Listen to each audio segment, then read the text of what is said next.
Amen. Amen. Dalay ko ng Diyos. Dalay ko ng Diyos sa gyapon nga siya kauban nato. Kita niya sa balay niya. Ninitak na ato ipadayon to ang ato ang gisgutan kung yaking Domingo tungod siya mga bulaton. Ang tinuod nga bulaton sa Ginoo. Kaya ang mga bulaton sa Ginoo nga iyang gipadayag wala na gipadayag sa mga tao. Yato lamang iyang alagad, no? Ang Ginoo magka-reveal sa iyang sekreto ngadto siya mga alagad. Wala si Propeta Daniel, bisan katong mga damgo ni King Nebuchadnezzar, ngandiin ang tanan mga manalagna dito sa palibot ni King Nebuchadnezzar, why naka-interpret, no? Pero sa diya nga din nga hibaw-an nila nga adunay alagad ang Ginoo nga mao si Daniel, munang ningon dito sa Daniel, i-reveal yun niya ang secret ngadto sa iyang alagad. Sama nato karon. Ang Ecclesiastes nagsulti nga ang mga bulaton sa Ginoo wala gisulti. Anang gibuhat sa Ginoo ba sa tao? Mata tumiyaging Domingo nagisgot ta, ang unang gibuhat sa Ginoo sa tao is nagatag siya og pahulay. Ang iya man mga katawhan nagantos dito sa dapit sa Ehipto, sulod sa Osaka gatos o 43 katuig. Wala sila paulay. Wala sila kapitong adlaw nga ipaulay. Kundi tanang simana sa ilang kinabuhi. Nagtrabaho sila hangtod mamatay. Paulay lang sila gabi. Muna nga ang ilahang mga gitawag o groaning. Ang ilahang pagka-bandage dito is manang gitawag o cruel. Nang grabe kaya ba? Murag ka ng sapa daw puno nga dagay bato. Ang tubig nagsagsaag lang. Muna yung nga raging o cruel ba? Muna lang kinabuhi kay nga naman. Kaya lang sila mga matay sa ilang gitrabahoan kay dihimo gyud silang slaves. Nahimo silang bandits. Muna nga ang ilang prayer. Mutong gitubag sa Ginoo nga gipagawa sila niya sa diyang nga gipagawa sila ang buhat sa Ginoo para kanila nga hatagan silang pahulay.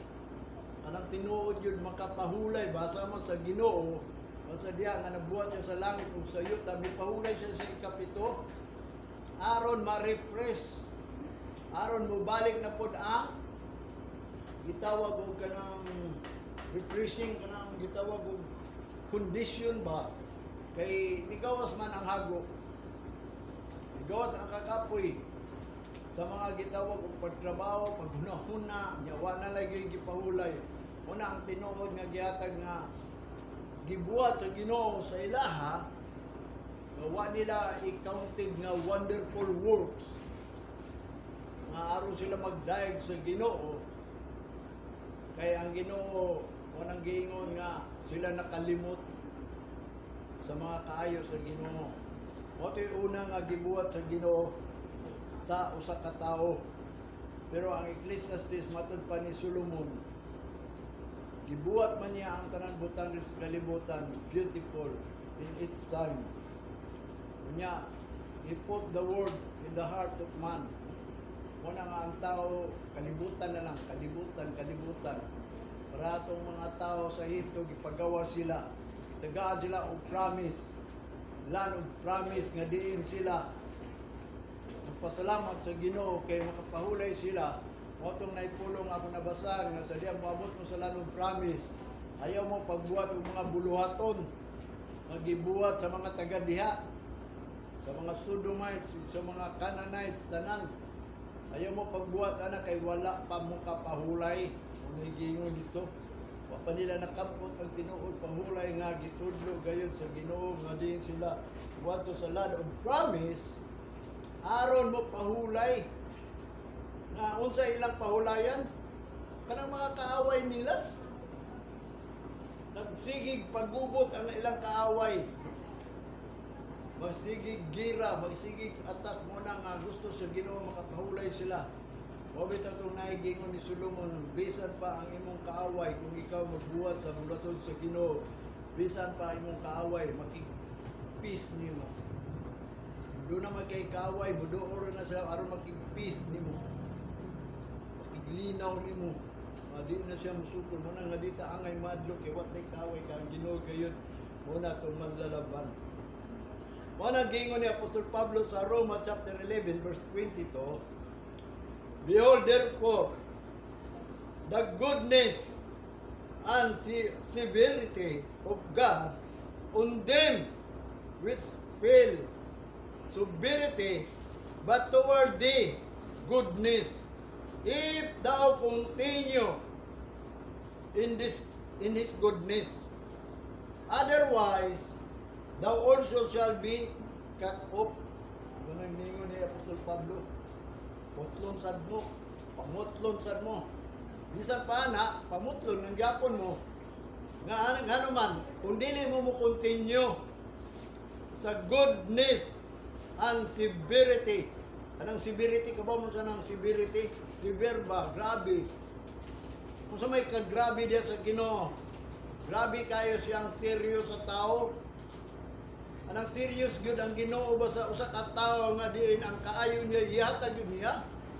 Manibot pasabot ni Apostol Pablo, tan-awa ninyo ang kaayo sa Ginoo og ang iyahang severity. Anang gitawag of God on them which fail. Katong nangapakyas ba? Serious siya itong mga nangapakyas, nangapukan, nawa kahimo. Manang giingon ang goodness niya para dito. Gamo nang giingon niya, severity, but toward the goodness. Manang iyang giingon. Kanang giingon niya, pagka-serious niya, ngadto sa ilaha, nga ang kaayo sa Ginoo, if thou continue in His goodness. Kung magpadayon mo sa kayo sa Ginoo, mo nang serious ang Ginoo. Kabangan yun ta, di ba? Mana kung manaad ka sa Ginoo, mo bitaw na pagpangalagad kani adto pa kinahanglan manaad. Amingon gyud ka mangalagad gyud kunin mo Ginoo. Aron ka ng covenant, mahimong serious imo ha. Mo bitaw na mahimo ba nang pakigsabot kung walay pakigsaad? Kung walay pirmahan, di ka mo pirma, wanang imuhang kwan, wala na. Baliwala lang na. Wanang agikinanglan ta mo saad yun sa Ginoo. Wanang pagpangalagad sa Ginoo, sa Ginoo kuna ninyo, tulo na kabutang ha. Ang usa kinahanglan free. Nang libre ka ba? Kanang muawit lang tang I'm free to be the servant of the Lord. Yun nga, dahil dagang ay gapos sa imo ha. Dagang dahil nagpugong ni mo. Pagpangalagad, halos di ka kaning ano man. So di ka free. Unang panahon nga giingon ni Moses nga kinahanglan libre mo. Ikadua kinahanglan gitawag og volunteer. Kinahanglan mo voluntary ka. Kay kung way mo volunteer kinsa may mga lagad. Una ang tanan nga lagad nag-volunteer na. Wa na nagpaabot og sweldo kay gusto sila volunteer na. Una kung niani ka diri voluntary na nimo nga mga lagad ka sa Ginoo. Muna nga, walay makapugong nimo, walay makabadlong nimo. Manang mingon ka, magbuotay ka na po, volunteer ko. Manang gingon, balag ba sildo kay volunteer ni, mo na gitawag nga, gingon ni mo is volunteer. Naman sa Bible ng volunteer. Ikatulo is vow. Kinahanglan ang mga lagad sa Ginoo adunay pakigsaad sa Dios. Mag-take oath yun. Mag-swear siya nga ako Ginoo mga lagad ko. Wala inungdan si Joshua naging pagpili kamo kung kinsa inyong alagaron. Ang Diyos ba dito sa pikas baybayon o dili ba gyud nga ato ang gialagaran nga mo'y nagpagawas nato. Ang ilang giingon dili Moses. Dili may mga laga tong Dios tuwa dito sa pikas. Kung dili mi sa buhi nga Dios nga pagawas ka na mo, muna niyang gingon mo, nagsulti ang Ginoo, o si Joshua nagingon, o di mo gyapon kalagad, kaya nga naman, ang Ginoo siluso, o ang Ginoo balaan. Kung moingon ka ang gugma sa Ginoo, ang kaluoy sa Ginoo, way katapusan, nga naman dahil, ang silos sa Ginoo, matapos ba dahil? Nga naman, ang iyang pagkabalaan, matapos ba? Ang iyang kapungot, o kasuko, matapos ba? Ang iyang kasuko, walay katapusan. Ang iya kapungot giandam pamanggani niya. Kung mayroon kang anggog mo sa Ginoo kang kaluoy walay katapusan, labaw pa ang pagpangalagad nato sa Ginoo, di gyud na moingon siya nga di na ko magsilos. As long nga buhi pa ta ang Ginoo gayon is manang giingon nga walay katapusan. Eternal man ang Ginoo. Kung sa iya ang gibuhat diri, wala nga din magkiskuta og binuhatan sa Ginoo kanang unsay gibuhat sa Ginoo dili sa kalibutan. Adunay tulo ka buok gibuhat sa Ginoo sa kalibutan kung imo basahon. Pero kung imong tan-awon ang Ecclesiastes ningon si Solomon, sukat pa sa pagtukod sa kalibutan, wala gyud niya ipadayag ang iyahang buluhaton.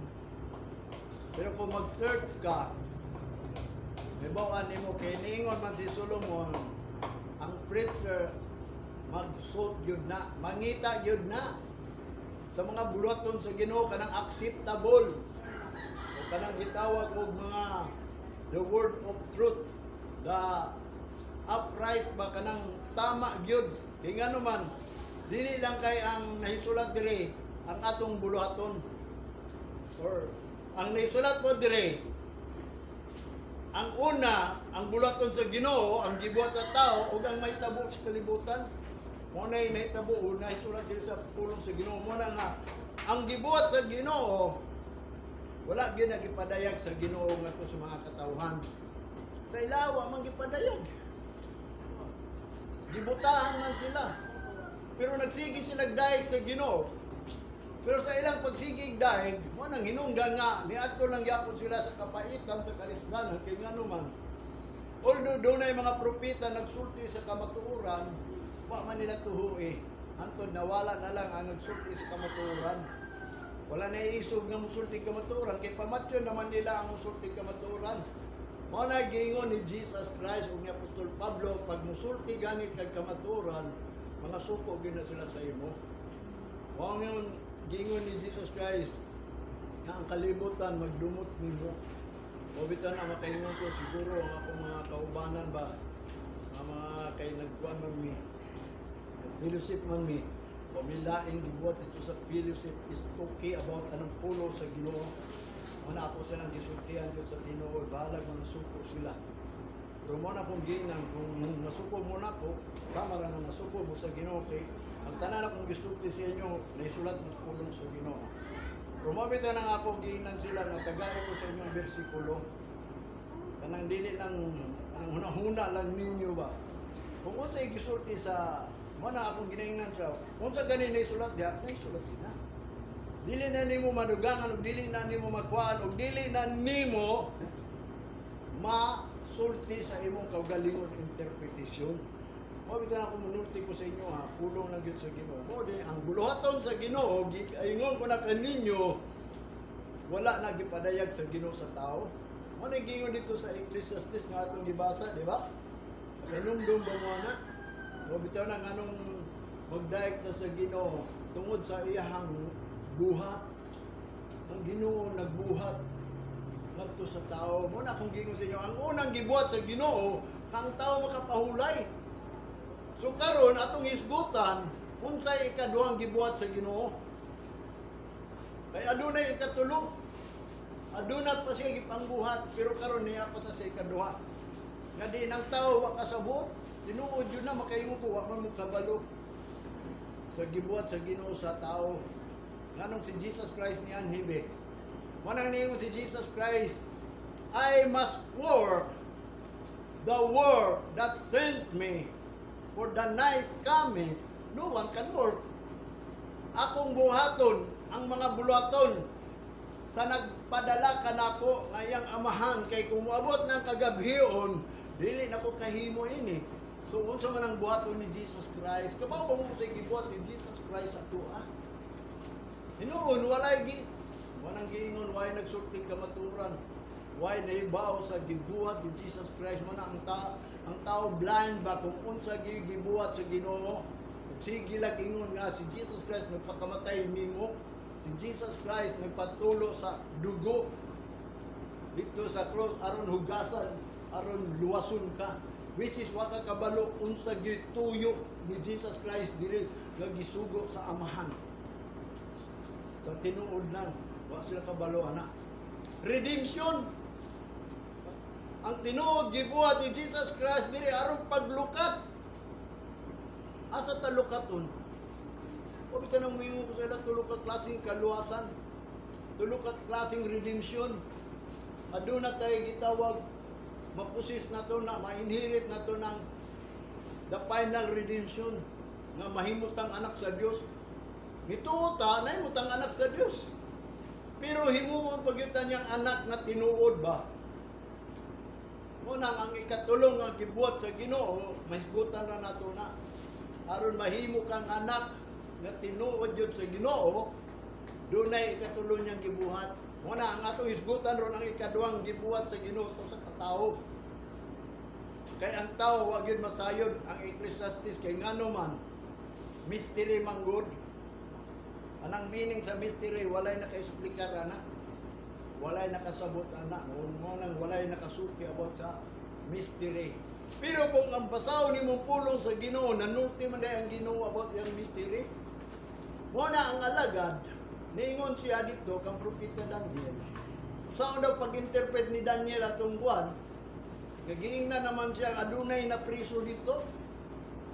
Si Daniel, nga maayo mo interpret. Mo atong na amigo sa ari kay ngano man, na-interpret niya. Ningon si Daniel, tagay kong tulog adlaw. Kaya nga naman, wa may mahimo si Daniel mo, sulti siya dayon. Motong na ngayon siya tulog adlaw, kaya nga mangayo din siya sa Ginoo. Motong gipadayagan siya sa Ginoo. Motong nahimo silang amigo ni King Nebuchadnezzar, kaya nga naman ang Ginoo magpadayag. Usad na kita karon. Gitagaan tag time aron mag-search ang preacher. Wanang gayong kinahanglan mag-search yun na siya. Aron may bawaan yun kung unsa gyud ang buhaton sa Ginoo sa tao, labi nang wabot ning kagubot matapos ang kalibutan. Sa man yung buhaton, naisulat na tanan. Kung walay mo basa ini, way mo padayag ninyo, way padala dinhi, unsa may inyo tuhuan? Mao bitaw na nga din. Ingon si Apostol Pablo sa Roma chapter 11 verse 22.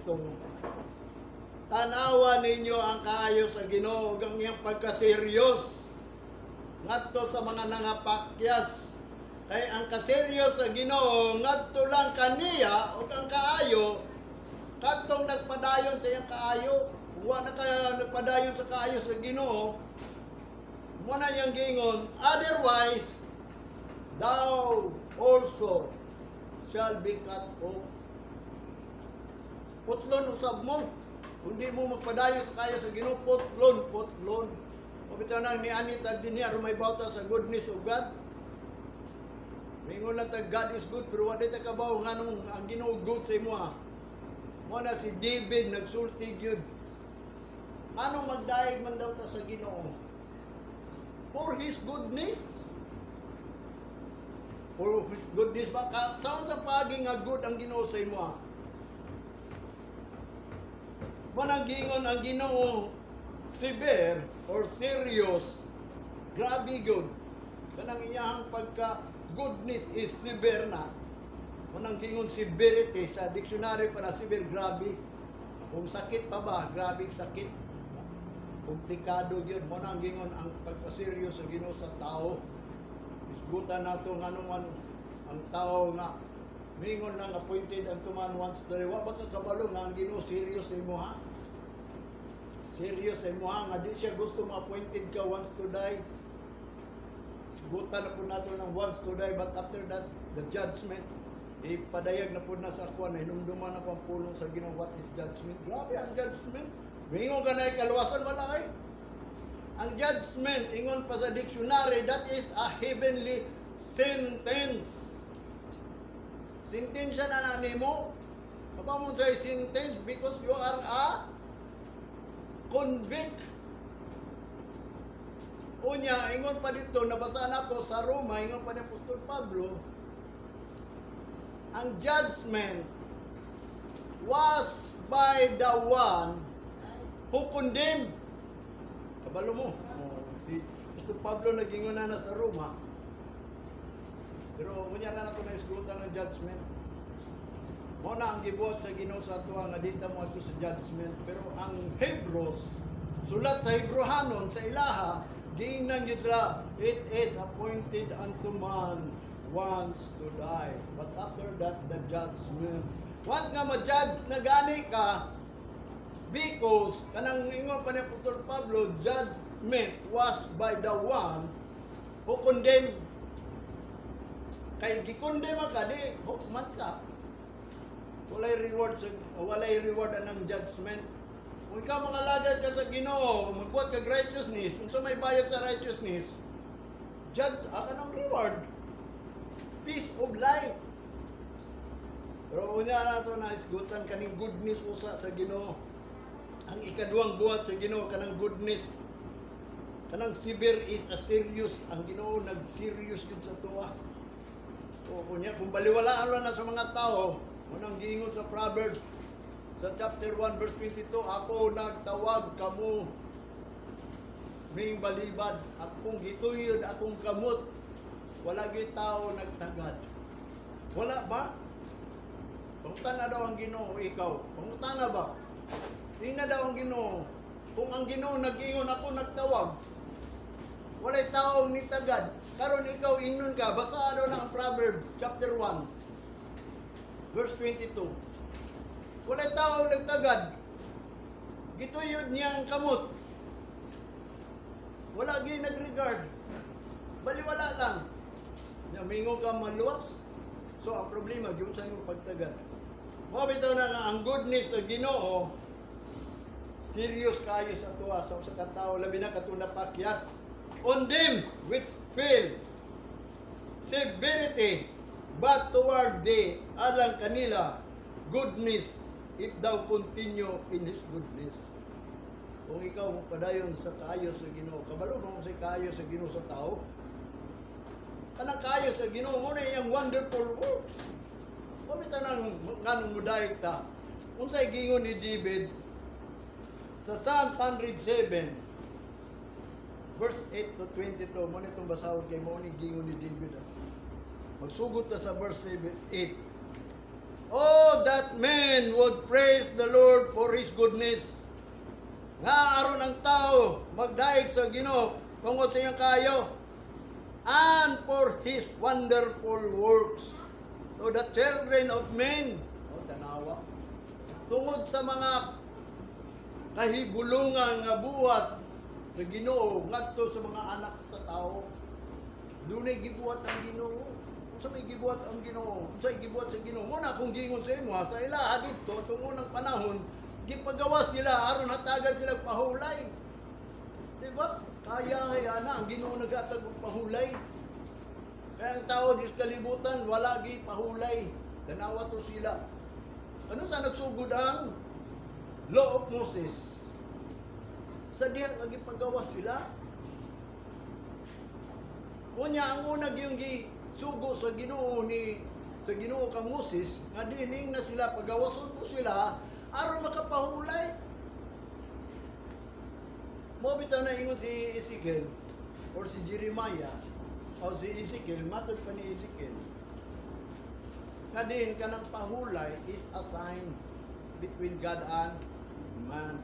Kung sa kailangan na, kung ikaw nagpahulay, ilana na nga ikaw ng Ginoo, amigo, kauban, alagad ng alagad. Pero kung waka nagpahulay, manang gingon Sabat is a sign between man and God. So, kamu amigo mo sa Ginoo, kung wakay pahulay, ayan ako ingna. Kung diara kasi mong balay na pahulay, ayan ko ingna nga din. Nakapahulay ka, o naakadiya sa Ginoo, nag-abide ka, wala ka nag-abide. O bitaw na nga doon ay gisulat ni King David sa Psalms 57.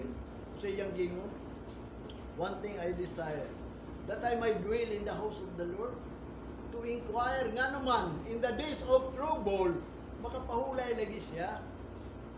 Unay trouble. Una iyang gingon din niya, oh, that man would praise the Lord for His goodness, for His wonderful works to the children of men.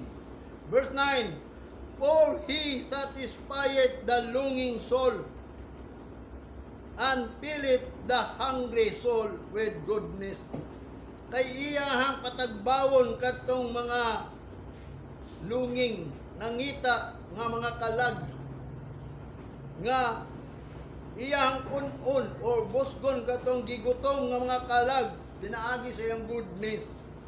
Verse 10, such as sit in darkness and in the shadow of death, being bound, affliction, and iron. Usab katong mga naa sa kangit-ngit, and the shadow of death, being bound in affliction, and iron. Murag ka ng bakal nga gahi ba? Kanang pagbati nila ang iron, affliction. Mana yung being bound dito sa kasakit nga murag bakal na nga matod pa niya ang nasa darkness and in the shadow of death. Mao na iyang giingon ang goodness sa Ginoo, ang wonderful works. Mao nang giingon niyo Pastor Pablo, serious na. Kung mo continue ka ang goodness sa Ginoo, mao na hinungdan mo dai ka sa Ginoo. Oh, that man would praise the Lord for His goodness. Muna ang tanan nagday because of the goodness of God. Kung wala'y goodness ang Ginoo sa imo, mingon ka nga, ang Ginoo mayo man ako kay dato ko. Sabi niyo mo, kanang mga butang diskalibutan, another God na. O nang ningon si Jesus Christ, no one can serve the master, God and mammon. Ano sa man ang mammon? Ingon pa ni Solomon, money. Money is the answer of all. Tinuod na, wa kay problema. Kinama kay money. But remember, ang Ginoo. Muna iyang gingon din such as sit in darkness and in the shadow of death, being bound in affliction and iron. Kita, naarbatas kangit, apil tayo ini. Namatod pa niya, sila, giingan sila, mga longing soul sila. Mga kalagbang nga nangandoy sa ilang Ginoo nga tagbawon ito sila kaya nagod sila Ginoo. Kita naglingkod ta sa kangit-ngit wa man kay Ginoo atong unang panahon sa tinuod lang. Ingon si Apostol Pablo, remember once you are a Gentiles. Ano man ang mga Gentiles? There is no hope, no God, no Christ. Without Christ, manag si Kristo ni anhi dinhi mo na ang Ginoo na igugma nato ibuk kalibutan kay naa man tas kalibutan giapil na ta kung huapil ta mo na ang gigugma sa Ginoo ni adto na igugma sa iyaha.